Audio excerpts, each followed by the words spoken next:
Hey everyone, in this video I'll be showing you how to easily beat the Tormentor and the Coven in Mewgenics. Now, the ideal team I found was to actually bring a Druid to the fight and some other form of water or any type of aerial attack. We need to get rid of these candles. This is our top priority. I was able to find a hose. I actually find that they drop hoses in this map quite frequently, so look at all the shops and buy them.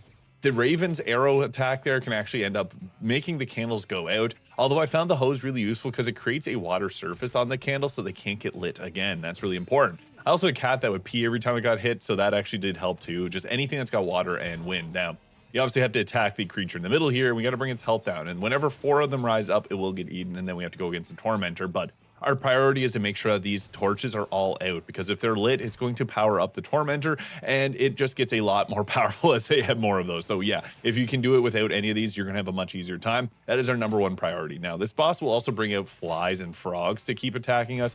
My recommendation is if you have a tank, make sure that they have thorns of some sort. And this is, you see right there, they're just getting attacked and going down immediately. This one also had a ability that made it so that enemies would go and attack it over by other teammates, which was really useful in this fight. But even so, you've seen it took out a couple squirrels there. So I also like to have my entire team spread around on each side of this, just so that we have easy access to go put out the candles if something were to happen, but also because when the Tormentor comes down, we want to have the team spread out so they don't get eaten, because he does have one-hit attacks, so you do have to watch out for that. But another thing I would also recommend is if you have any buffs that actually power up your team as they get knockouts, that's really good, because those flies are really easy to take out. But here's the Tormentor.